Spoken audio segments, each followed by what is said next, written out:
Episode 168, Kisah Seorang Pengantar Makanan yang Menjadi Miliarder.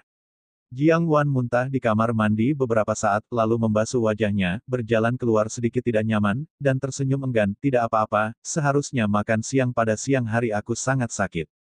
William mengangguk, dan menemani Jiang Wan ke bangsal. Kiki sangat senang hari ini karena ibu dan ayah ada di sini bersama.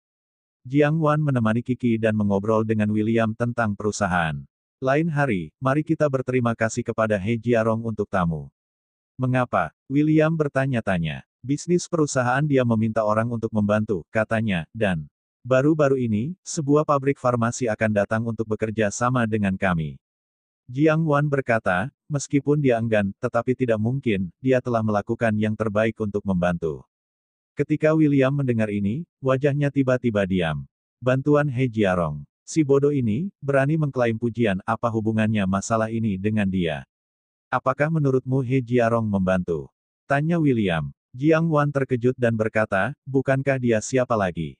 Rantai modal perusahaan kita kekurangan 600 juta, dan begitu banyak perusahaan farmasi telah memutuskan kerjasama dengan kita. Baru saja saya menerima pemberitahuan bahwa He Jiarong ada di pabrik farmasi Huatian, saya siap untuk berbicara tentang kerjasama. William mengerutkan kening. Pabrik farmasi Huatian diatur sendiri, dan semua pabrik farmasi di belakangnya adalah bisnis keluarga mereka sendiri. Sebenarnya aku, kata William. Jiang Wan terkejut, melihat ke arah William dengan curiga, wajahnya berubah sedikit, dan berkata, baiklah William, saya tahu Anda ingin membantu saya, tetapi Anda benar-benar tidak dapat membantu dengan masalah ini. Mengubah wajah Williamnya, Jiang Wan langsung berkata, lupakan saja, jangan bicarakan itu. Bagaimana William bisa menjelaskan sekarang, dia tidak punya pilihan selain berkata, ayo pergi. Saya akan mengaturnya. Jiang Wan mengangguk, sejujurnya, dia tidak ingin membandingkan William dengan He Jiarong. Meskipun William telah banyak berubah sejak hari-hari ini, dia masih jauh lebih buruk daripada He Jiarong. Apalagi, William jelas belum cukup dewasa. Hal semacam ini, apakah penting baginya untuk membantu? Bahkan jika tidak, Jiang Wan tidak akan menyalahkannya. Dengan cara ini, Jiang Wan samar-samar memiliki beberapa pendapat tentang William, dan berkata, William, saya tahu Anda punya uang sekarang, tapi kadang-kadang Anda dapat membantu tidak semua masalah. Saya tidak menyalahkan Anda, tetapi saya harap kamu jujur, hal ini, saya tahu kamu memiliki pendapat tentang He Jiarong, bagaimanapun juga, tetapi dia membantu saya, kamu sedikit murah hati, oke. William sakit hati, merasa seperti Jiang Wan He Jiarong berbicara sedikit membantu kecurigaan. Dengan mendengus dingin, William bangkit dan berkata, kenapa kamu merasa kasihan pada pacar semamu? Jika kamu benar-benar merindukan waktu itu, aku tidak keberatan, kamu kembali padanya, karena kamu percaya bahwa dia banyak membantumu. William, apa maksudmu? Wajah Jiang Wan merosot, alisnya dingin, dia jelas marah. Dia tidak percaya pada dirinya sendiri. Apakah ini benar-benar penting? Apa maksudku? William mencibir dan berkata, ibumu, menanti perceraian kita sepanjang hari, sekarang ada lagi He Jiarong yang melihat wajah bahagia ibumu, berharap dia adalah menantu. Tidak apa-apa sekarang, dia kembali kepadamu, kamu pergi betapa hebatnya, anak He Jiarong, ibu dan cinta Anda, tetapi juga membantu Anda menyelesaikan masalah perusahaan. William di mata Anda, bukankah itu sia-sia? Dia menyelesaikan, William berbalik dan meninggalkan bangsal dengan marah, Jiang Wan juga sangat marah, tapi terlalu malas untuk mengejarnya. Di malam hari, William dan Jiang Wan kembali ke rumah keluarga Jiang satu demi satu. Mereka semua makan di sini akhir-akhir ini. Saat makan, dia dengan jelas merasakan bahwa William dan Jiang Wan berada dalam keadaan perang dingin. Yang Guilan sangat bahagia di hatinya. Menarik Jiang Wan ke kamar tidur, dia berbisik, Jiang Wan, apakah kamu dan William bertengkar? Jiang Wan sangat jengkel, dan berkata, Bu, tidak, jangan khawatir. Bagaimana mungkin Yang Guilan tidak bisa melihat apa yang putrinya pikirkan, tentu saja putrinya mengetahuinya, dan segera mengobarkan api dan berkata, putriku, dengarkan nasihat ibu, kamu dan William benar-benar tidak pantas. Kamu sudah menikah selama 3 tahun. Lihatlah dia sekarang, dia masih tidak berguna. Sepertinya, saya pikir He Jiarong tidak buruk. Dia datang ke sini untuk Anda kali ini. Anda harus memanfaatkan kesempatan. Ini adalah keluarga besar. Anda menikahi dia Nyonya Jiang. Ayahmu dan saya akan memiliki kehidupan yang lebih baik di masa depan. Klik, Jiang Wan sakit kepala, dan berkata, Bu, bisakah kamu berhenti mengkhawatirkan hal-hal ini sepanjang hari? William dan aku tidak akan bercerai, dan Jiarong dan aku tidak ada hubungannya denganmu, jadi jangan khawatir tentang itu. Mengapa? Hei, mengapa anakmu begitu tidak patuh? Sampah baik dan tidak berharga apa yang dimiliki William. Kamu bisa hidup baik bersamanya.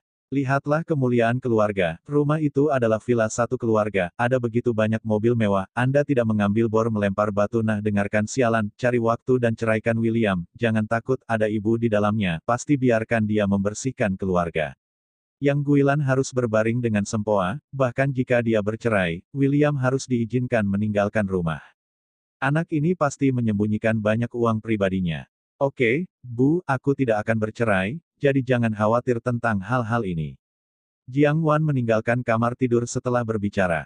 Di ruang tamu, William sedang mengobrol dengan Jiang Guomin, mereka semua mengumpulkan barang-barang, dan mereka mengobrol dengan sangat baik.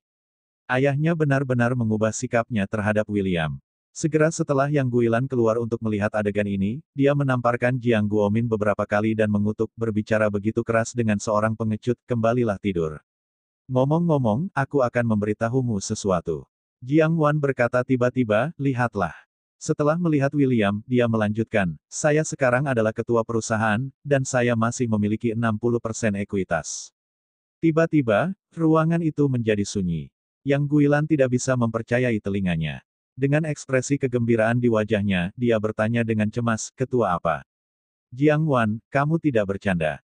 Perusahaanmu, tapi miliaran. Jiang Wan mengangguk, dan mengatakan urusan perusahaan lagi, dan selesai, Jiang Guomin dia terdiam dan berkata, saya mengerti. Perusahaan Anda sekarang dalam masalah. Biarkan Anda mengganti ketua dewan. Meskipun ekuitas 60% ini tinggi, itu tidak memiliki arti praktis. Saya telah mempertimbangkannya dengan jelas. Saya telah mendengar banyak teman mengatakan bahwa jika sesuatu terjadi pada perusahaan Anda akan bertanggung jawab.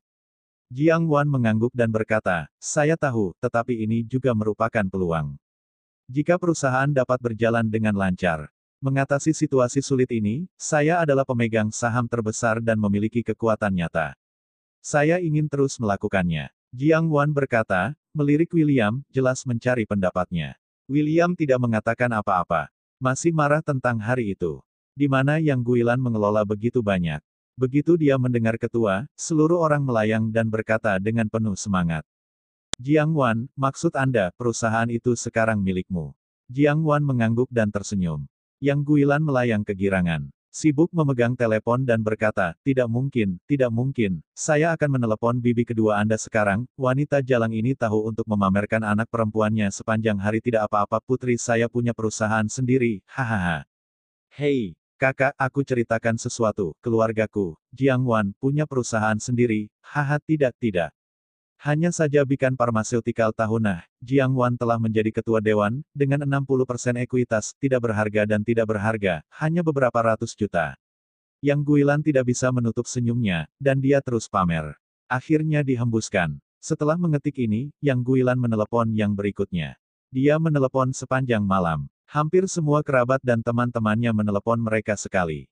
Dia membuat jalannya sendiri dan memberitahu semua orang untuk datang makan malam, mengatakan itu adalah perayaan. Kepala Jiang Wan besar. Saya tidak akan mengatakan jika saya mengetahuinya. Dalam beberapa hari berikutnya, Jiang Wan sibuk dengan urusan perusahaan, dan pabrik farmasi Huatian adalah yang pertama bekerja sama dengan Bikan Pharmaceutical. Belakangan, beberapa pabrik farmasi besar dalam negeri datang satu persatu, dan mereka semua mengatakan akan bekerja sama dengan Bikan Pharmaceutical. Jiang Wan yang ketakutan ini, semuanya termasuk di antara 10 pabrik farmasi teratas di Tiongkok, yang memiliki keuangan dan kekuatan yang tak terukur. Apalagi di belakang mereka semua milik konsorsium, Kyoto Chain Group. Dapat dikatakan bahwa dengan bekerja sama dengan mereka, Bikan Pharmaceutical dapat mengatasi kesulitan tersebut. Apalagi, Kyoto Chain Group membuat konferensi pers. Investasi 1 miliar di Bikan secara langsung menyebabkan keributan di kota Sangjiang. Kejadian ini langsung meledak di Sangjiang. Secara khusus, banyak orang telah menyaksikan satu demi satu mobil mewah terparkir di depan gedung tempat Bikan berada. Di dalam mobil, turun. Mereka semua adalah orang-orang besar yang dapat mengguncang seluruh industri farmasi dalam negeri dengan hentakan. Ini mengejutkan. Fakta bahwa Bikan Pharmaceutical berganti ketua eksekutif juga digali. Jiang Wan segera didorong ke titik puncak badai dan menjadi wanita yang kuat di mata banyak orang, dan dia juga dinobatkan sebagai bunga emas nomor satu di komunitas bisnis kota Sangjiang. Ketenaran. Tiba-tiba, sepasang mata yang tak terhitung jumlahnya menatap Beacon Pharmaceutical Co. Ltd, dan masa depan kerja sama dengan Kyoto Chain Group tidak terbatas. Banyak perusahaan farmasi di kota ini juga hancur kepala mereka dan ingin mencari peluang untuk bekerja sama dengan perusahaan farmasi tersebut. Jiang Wan sangat sibuk akhir-akhir ini, dan dia tidak berharap untuk lari dari waktu ke waktu, tiba-tiba muncul dari begitu banyak nama besar di industri farmasi, dan secara pribadi datang untuk mewawancarai dan bekerja sama. Orang-orang ini, tarik saja satu, mereka semua bernilai puluhan miliar keberadaan. Kyoto Chain Group. Jiang Wan baru saja mengirim bos besar kali ini, dan dia merasa lega, duduk di kantor direktur, bergumam terus-menerus di dalam hatinya. Mengapa begitu banyak perusahaan farmasi intensif datang ke Beacon untuk membicarakan kerja sama begitu mendadak? Apakah grup Chen ada hubungannya dengan William? Seharusnya tidak mungkin. Jika demikian, William akan tetap berada di keluarga Jiang selama 3 tahun.